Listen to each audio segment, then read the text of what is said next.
You're listening to an Anazao Ministries podcast.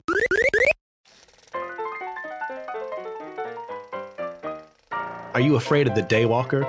Well, you should be, because today on Systematic Geekology for the drive-in episodes, we are covering the first film in the Blade trilogy, which we're not supposed to be doing, by the way, Blade. So we had a bit of a mix-up there at the beginning. I misunderstood the rules, especially after listening to Pang's episode earlier today.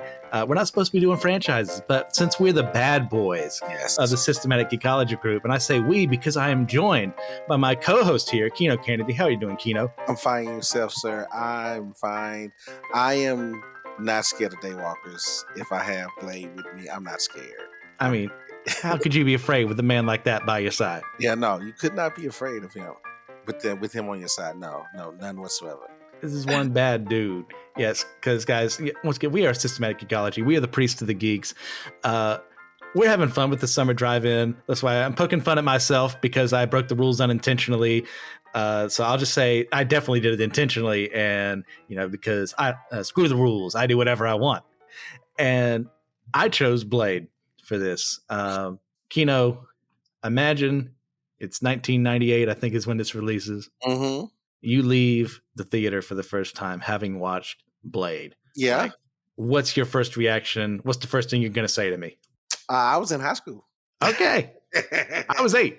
Yeah, I was in high school when this movie came out, and so I was like, "Oh my gosh!" I remember watching it in the movie, and it was a masterpiece. It was like, yo, this was dope, especially if you like vampires and superheroes, because it's like, yo, this just you get to see this dude kicks everybody's butt and he gets shot. He taking bullets. He can walk. Mm-hmm. Is he a vampire? Is he not a vampire? Yo, it just So that was a time. Yeah, I remember that. Yeah, I remember that. Yeah, that was good. Oh yeah. So obviously I was too young to watch this when it first came out. Wasn't sneaking into R-rated movies at the age of 8 quite just yet. So I think I first saw this around still too young. It was like 12 or 13. And man, I knew who Blade was, and I'll get to that in a second. But like watching this in action, seeing him kill some fools, some vampires, well, I don't have to care that the bad people, so it's good when they die. Man, this is just my type of movie. And this is way before I get introduced. Not to say that this is a blaxploitation film, but like it has elements. It has elements other movies have. Like when I got introduced to that genre later on, it's like, this is made for me. Yeah. Just like you have these bad dudes and women. So I watched the movie again. I was like, this was still a bad movie. This is a great movie. I mean, this is like, this was dope. Like that movie, like you cannot say anything bad about this movie. Because the only thing you can say bad is now is the CGI, but it's aged. But you know what? That's because it was made in 98. It was made in 98. It was really made before the Matrix, before Neo did the whole back bullet thing. That's something. By the way, that they're very upset that Matrix gets the credit for that and they don't. Yeah, because they did it before them. They did. Oh my gosh, this movie set the tone and set the standards. I did not know all that Blade did, because again, I was as a teenager just happy to see a movie with Wesley Snipes in it. Like that was just a dope thing to see. That was just a dope thing to see. Yeah, that was a dope thing to see. All right, so those are our first reactions, man. Okay, so obviously I chose this movie. I just love this genre. It's one of the first superhero movies I ever saw. Right after Spider-Man and X-Men and all that. And I'm in love with superheroes to begin with. I was in love with Blade ever since I first saw him in Spider-Man the Animated Series, where he appears for I think like 2 episodes or maybe even just one. With what's the old woman name? I can't think. Maeve? Is it Maeve? What are you talking about? Are you talking comics or cartoons? I'm talking cartoons. I'm talking about the 90s Spider-Man. Yeah, I remember the 90s Spider-Man. I'm talking about with the lady with the glasses. She had Madam Web. Madam Web. That's what I'm talking about. Yeah. I called her Maeve. I meant to say Madam Web. Yeah, Madam Web. Okay. Yeah. Keep going. I'm following you, sir. I'm following you. This is my introduction to the character, and I see this guy just pop up on screen. He's rough. He's gruff. And it's the 90s cartoon, so he can't really like kill vampires on screen that much. But as a kid, I didn't care. Like, this guy was just awesome. Like, who is he? I've never heard of him before. My dad, obviously being a bigger comic book fan at the time, he explained who Blade was, how he first appeared in like Tomb of Dracula in the 70s, way forever ago. And he's had his own comic runs a couple times. See, I didn't know any of that. See, when the movie came out, I didn't know anything. We just knew it was Wesley Snipes in the movie. It was like, oh, we're going to see Wesley Snipes in the movie. He does a phenomenal job too. Yes, he does. Like he embodies Blade like fully. Like he is Blade. Like that's it. Because as you were talking about the comics, I found out, and I didn't know this at the time, but Blade they end up adapting the comics based off the movie. Mm-hmm. Yeah, I didn't know that. Again, I'm not a comic book reader, so that's fair. Yeah, I just do anime. So there's also been a Blade anime. Shut up. Yes, and like the early 2010s, I think. No. They did an Iron Man, they did an X-Men, they did a Blade, and they did a Wolverine. Oh, okay. I just opened up a whole can of worms for Kino to check out later on. Sir, I okay. All right. I have to ask some friends. Yeah. Some friends who are deeper in anime than I am. I gotta ask them about this because I'm be very offended if they know about it and never told me. Might be time to lose some friends. They didn't tell you about this. Yeah. But it's cool. Oh my gosh. You done messed my head up. Now I'm ready to go. You done messed my head up. I'm gonna go Google this real quick. I don't know what we're talking about, but let's keep going. Yeah. So, I mean, just this movie, it's like it just exudes coolness. And that's like what I just appreciate about it, because you see Blade and it's like this dude just walks up, killing some fools, and the vampires, it's like, oh my gosh, this is violent. It's awful. These poor people are dying right and left. And he just comes in, slashes people, throws some stuff at them, shoots them several times with silver bullets. It's like, this is why I love films like this. The opening scene alone. Yes. That solidifies what we're watching, and I am there for it every time. Yes. Oh my gosh. Just the blood in the club, everybody dancing, and then it's the fight break out, and then Blade just comes in and shoots one of the vampires and then disintegrate. You're like, what? Whoa! What is he? Oh, yeah. Yo, yes. That opening scene set the tone for this movie. So I'm saying to you all, if you're listening to this, you know that we're going to be talking about this in terms of going into a drive-in. So imagine getting in the car, almost getting in the car and going off to the drive-in, right? You got all your snacks. Well, you can get snacks at the drive-in too, but you got all the snacks, got a blanket, whatever. It's you and your friends, or you and your date, or you and your kids. Don't matter. Well, don't bring the kids to see this. Okay, yeah, don't bring the babies. Okay, if they're little preteens, it's okay. It's literally a 90s horror flick. It's not even a horror flick. Like, there are horror elements, but it's not like a horror movie. It's not a horror movie. It's literally a superhero. it's a dark superhero movie. Yeah, but yeah, just driving up and going. Yeah, I don't know. And I feel bad saying this, but I believe that there aren't any drive-ins in Charlotte. I don't think there's any drive-ins in Charlotte. And trying to, I'm not trying to be funny. I'm not trying to take this to a different level, but I'm trying to think the last time I went to a drive-in, it had to be about 15 years ago. There was one in Belmont. Yes. Yeah, that was the one in Belmont that I went to. But I don't even know if it's still there. I don't think it's still there. No, I think it's closed. I'd have to look it up, because that's where I used to go to with my family every now and then. Yeah. You get that full experience just to sit in the car, like snacking on stuff. You get to talk, and no one bothers you because you're talking. Listening on the radio, you got to set to the right station. Yeah. Yeah. That's magical. So I'm encouraging you all, if you have not experienced a drive-in, the summertime, if there's any of them around that's just close to you, I say within an hour's drive, do it anyway. Do it anyway. It is worth the experience. It is worth the experience, even if it's a crappy movie in a scene. It doesn't matter. It's the fact that you're going to a drive-in, which is nostalgic in of itself. And like Christian was saying, that you can turn it on the radio. You can talk. You can talk as much as you want. You can talk as much as you want in the car because nobody cares. And if you wanted to, some used to have the little radios that you could just put in the window, hang a little windows to listen to as well, just in case you didn't want to run your battery all night. Yeah, that was the thing. You want to run your battery all night, especially you watching a double feature too. Yeah, that's what I was about to say. Having a double feature, you get to right when the sun go down, and then watching the kitty movie first, and then the real show at the man.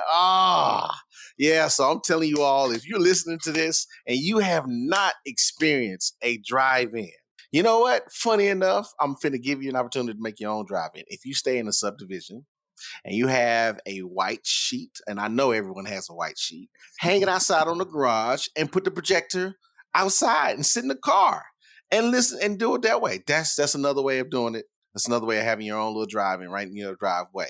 It's worth the experience every single time. Oh my gosh. And you go get all the snacks. My kids, we always go to the dollar store.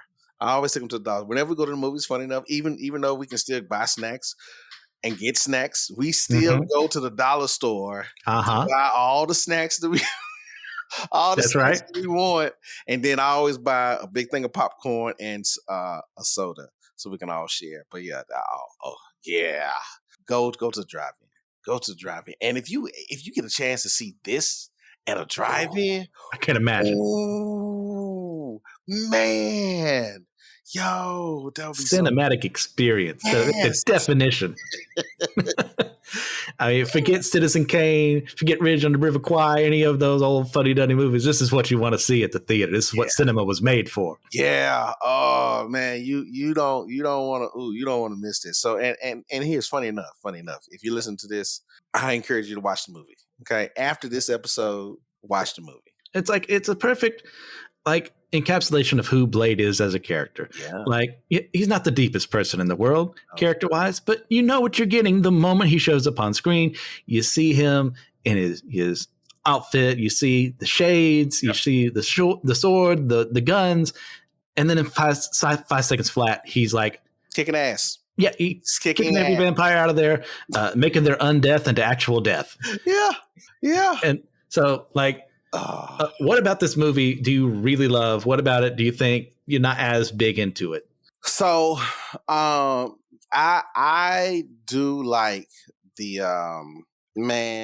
funny enough, the storyline. Like the storyline with the little secret what was the secret society of the vampires? What did they call themselves? I don't know. Airners? I don't remember. Yeah, the pure blood vampires. Yeah. So it's so watching. this is what I have to say. Like watching movies and TV shows with a different perspective and an older mindset now.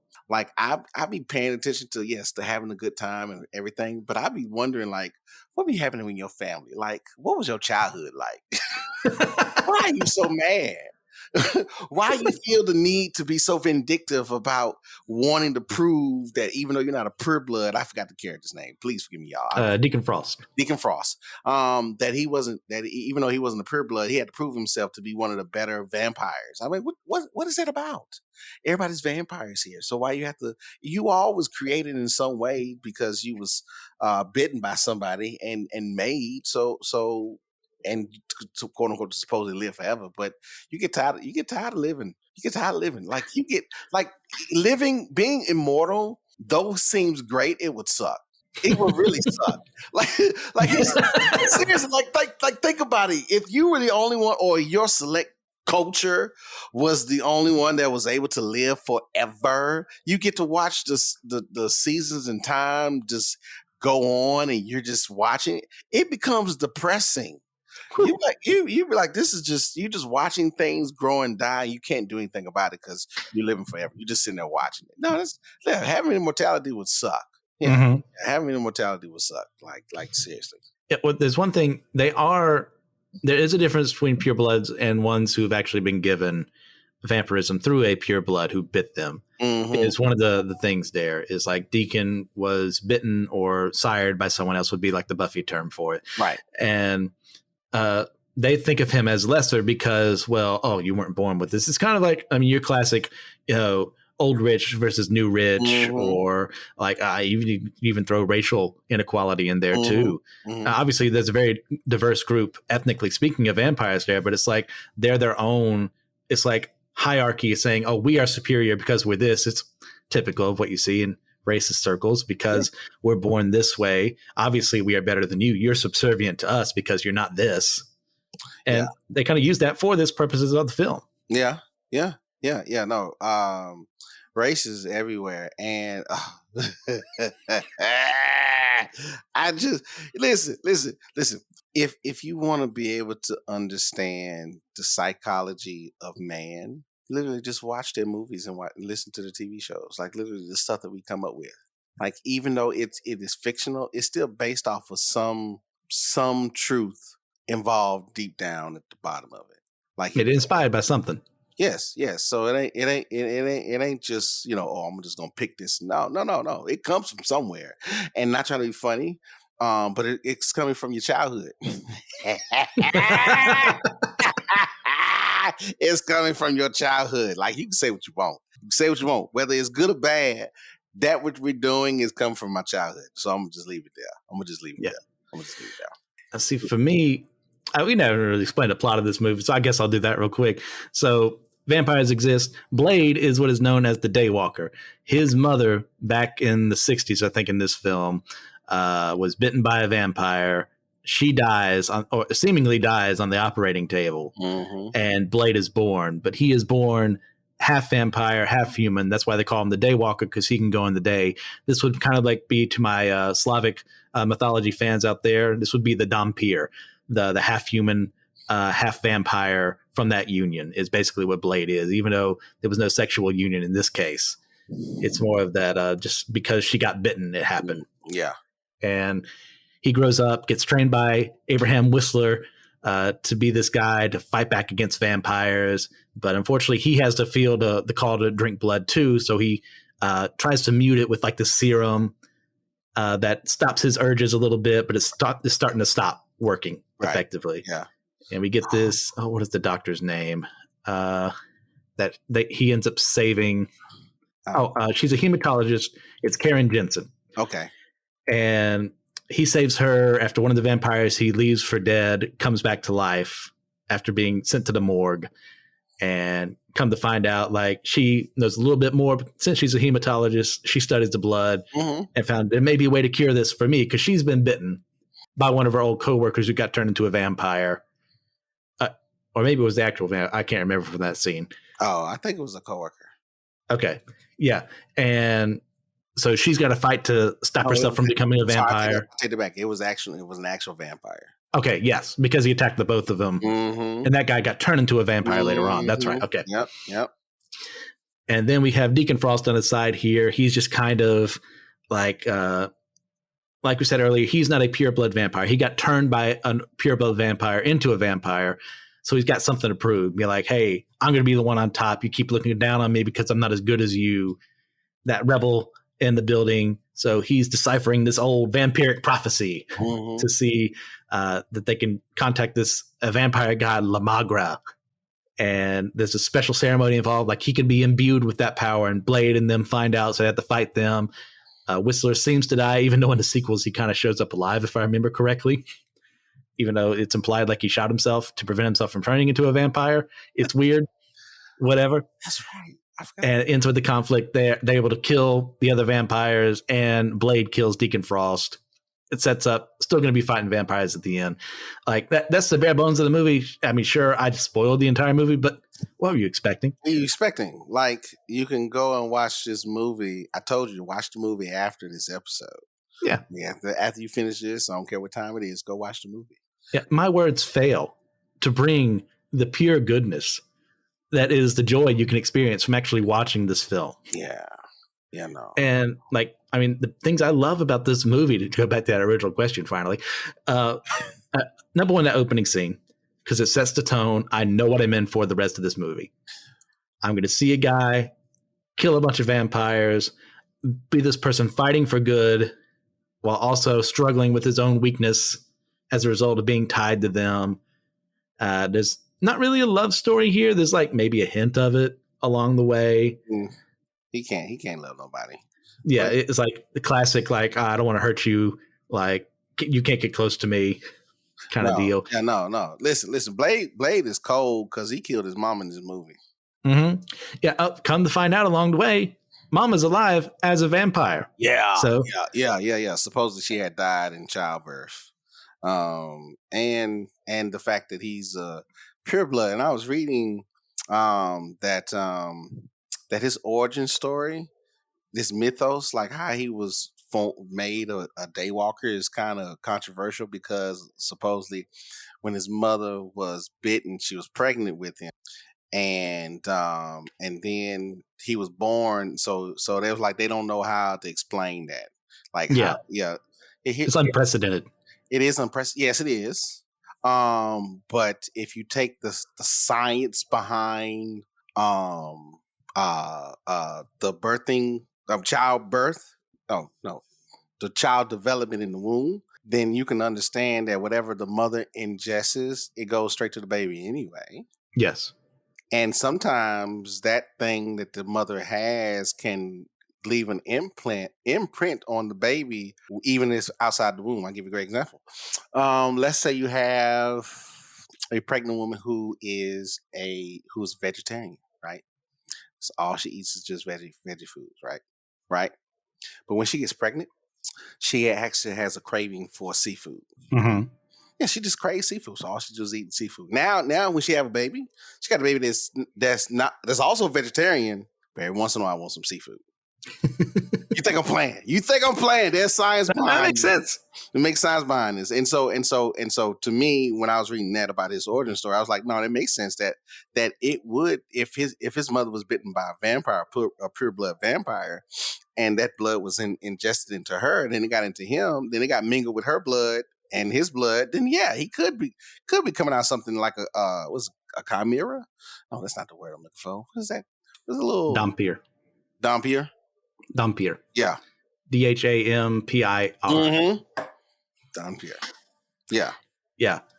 Do you have anything you don't like about the movie? No. No. like I mean, you can get into some certain things, like if you want to get into the mythos and all that stuff, but no. Like this movie was dope all because it kicked the door down for Marvel. Mm-hmm. And it set the tone for how they can actually make money from their superhero movies. Yes, that's what that did.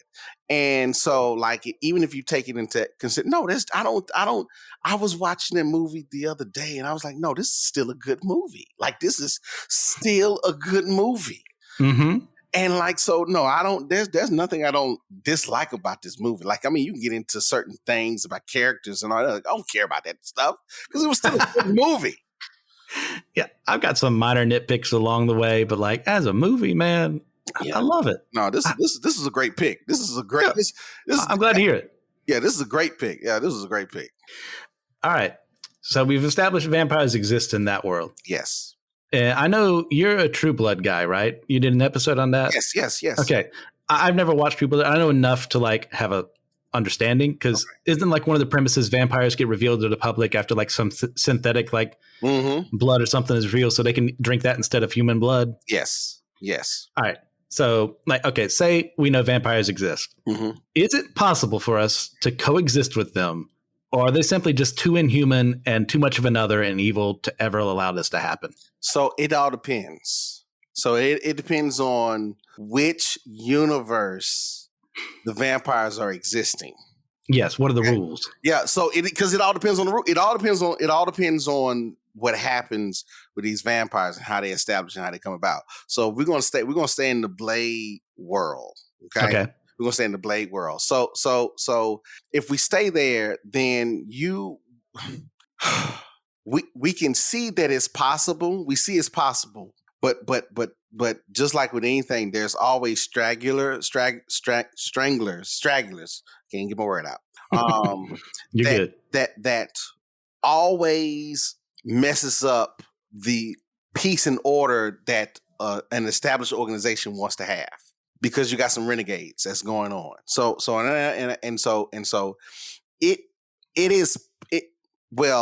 it was possible before now. Mm-hmm. Yeah, it was possible before now, but now it will be hard to establish that type of relationship unless there are several blades around. Okay. Yeah. Because in my mind also, I'm thinking about True Blood, and so in True Blood they have regions, so there are vampires all over. You know what I'm saying? And so if there's vampires all over, that means we gotta have blades all over. We gotta have blades all over. We gotta have some folks to keep these vampires in line. Like it literally, if there's no one that can keep him in line, then it would never work. It would never work. It would never work. So to answer the question, I don't think it would work where humans and vampires could coexist peacefully. It would never work. Now, I understand vampires will probably want to establish themselves in society, but nah, we'd be looking at you side eye. We would have a contingency plan. There'll be a contingency plan to eliminate all vampires at some point, because we wouldn't trust you because y'all are superhuman and immoral. So no. Immortal, I'm sorry. Yeah, I agree with your assessment there. I can't help but think, I mean, when we look at scripture and it talks about blood being life, Mm-hmm. and we are commanded not to drink, specifically animal blood is like one of the things mentioned in Acts, but like blood in general, we're not supposed to. I think it's mentioned in the law as well, if I remember correctly, because of its being involved with life. And that's one of the things vampires take in their mythos, is that in order to continue their unlife, they have to consume life. In other words, that's that equivalent exchange or something like that in that moment. And if that were to happen, it's just kind of incompatible in my mind for them, unless there was some synthetic way they could stay alive and not go feral. Yeah, but you got to also, there would be some individuals who would willingly, give of themselves to become to help the vampires. What is that? They walk among Familiar? Them? No, not Familiar. What's that? Oh. It was a comedy show of vampires. What We Do in the Shadows? What We Do in the Shadows. That's what I mentioned that earlier when I talked about the blood sprinklers. It's like how expensive that is. Yeah. Oh my gosh. Okay. All right. Yeah. I see your point. You see, but there would be some individuals that would be willingly, if vampires were around, that they would give themselves up for that, which then would. But again, even in your scenario of having some type of synthetic blood to help them, it wouldn't work, because at some point they're going to get mad. Okay, they're going to get mad. They're going to get pissed at something that someone did and take it out on everyone else. Okay, so even in this scenario, there'd be like a Cold War, of a sense. Like USSR has their nukes, USA has our nukes, but at the end of the day, vampires and humans, we're going to be trying to one up each other just in case the other decides to get rid of the other one. I wouldn't say one up, but it'll be watching, always sleeping with one eye open. That's fair. Yeah. It will always, because that's just in my mind, it would be uncomfortable knowing that there was another being that could literally take my life and I couldn't do anything about it. Also very fair. Like I'm just like you can say what you want, unless you had Blade's power. Let's just establish this. Like, unless we were talking about regular people, then no, not him. No. And even he gets overwhelmed in the film. Yes. But again, if we have several Blades around, then I have no issue. It could exist with it. Yeah, we could talk, hang out, and all that stuff. Yeah. Yeah. I wouldn't have no issue at all. If you could have synthetic blood, all this stuff, I wouldn't care. But as long as there's a blade type entity around, no, it wouldn't work. It would not work. It would not work. It would not work because the values would be different anyway. Because and not saying that we couldn't have the same type of values, but the whole premise you pointed out, Christian, is that listen, they need blood to live. We know. Yes. Now we need sustenance to live. Now we need to consume, nutrients and vitamins and proteins and all that other stuff. Yes. But that which we do plays into the cycle in the hierarchy of everything. And vampires will throw that off. Like, yeah. What you're saying there is one of the reasons why, even though I know it's a good series, I can't get into the central premise of Tokyo Ghoul. In that, in order to survive, they have to eat humans. I haven't watched it. I haven't seen it. Okay, yeah. That's also an anime. Yeah, I know. I'm familiar. I just hadn't seen it. Yeah. I can't get behind it because, at the end of the day, in order to survive, you have to kill and eat people. And there's no universe ever where I'm going to allow you to be that way. Clearly, you're an aberration. And I'll go full Van Helsing in this scenario. Thank you. Yeah, that's so no. Unless I got unless I'm 10th degree jiu-jitsu black belt that studied in Thailand. I'm being real. Unless I know all the martial arts things, I wouldn't want none of them around. None of them around. Because in the back of my mind, I'm like, you could consume me at any point. Even in my sleep. Think about that. Uh-huh. Think about that. I have no defense in that moment. Yeah, it's no. I could not have the idea of Freddy Krueger coming around. Couldn't do it. Do you hear me? I couldn't do it. All right. Well, we've gone over budget as far as time, which, is just a given when you and I are on screen. That's fine. Yeah. So let's skip to the wrap up segment here. Okay. And, I'm going to ask you, what is the most important snack to bring with you for a drive-in movie experience? Like you said, you bring some candy with your kids. Yeah. What's that one thing you got to have with you? So I like Twizzlers. Okay. So I will grab me some Twizzlers and some gummies. So I grab me some Twizzlers and some gummies, some gummy bears. Yeah, so that's what I always will have and when at the movies. And so if I'm in the car and I'm going to drive-in, now here's the thing though. Let me just be real. Now, because I know that the drive-in has food. So I'm just gonna grab me a burger and some onion rings.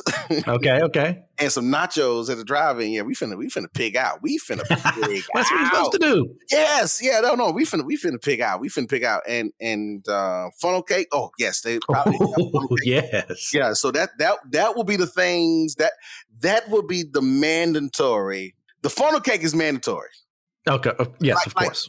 Correct me if I'm wrong. It's our God-given right as an American. I think, and I kid you not, every drive-in I've been to, because I've been to about 3, they've had funnel cake. I think they had funnel cake. So funnel cake is necessary. Funnel cake, or here's the other caveat: stop at Krispy Kremes on the way. Stop at Krispy Kremes on the way. Okay. Yeah, I'll second the funnel cake. Okay. I go to a drive-in, you get that there. Yeah. It's so simple, but it tastes so dang good. Yes, it does. Give it to me. Gotta have a burger and a hot dog while I'm there too. And if I'm really picking out, I'll sneak in some chocolate chip cookie dough bites just to make it worse for my body in every way. Yeah. With every bad decision I'm making that night, might as well do them all at once. Might as well. Oh my gosh.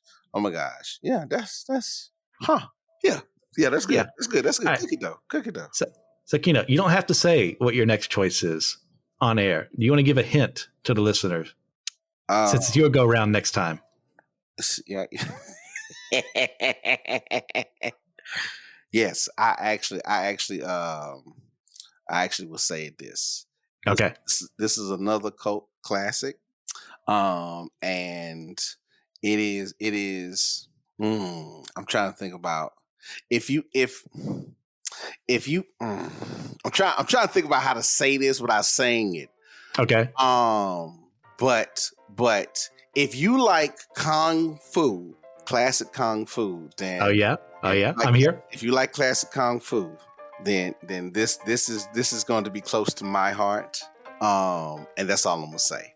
That's all I'm gonna say. That's all I'm Let you all simmer on that idea. It's like, what could it be? Oh no, yeah. Trust me. And you have no idea what it's going to be. But trust me when I tell you that you're gonna like what it is, because it's gonna be good. It's gonna be good. I promise it's gonna be good. I'm ready for it. That's hyped me up for it. Yeah. So guys, thank you for listening to these drive-in episodes. We love doing them for you. It's just a way to have fun over the summer and watch some movies. Like I've needed to watch Blade. It's been like 5 or so years since I last watched it. I need to watch it again. I should watch it more often. Yeah. And this was a perfect excuse to do that. Yeah, so please, you get a chance, just rate and review us on Podchaser or Spotify and Apple, wherever you're at listening to this. We'd really appreciate it. But remember, above all things, we are all a chosen people, a geekdom of priests.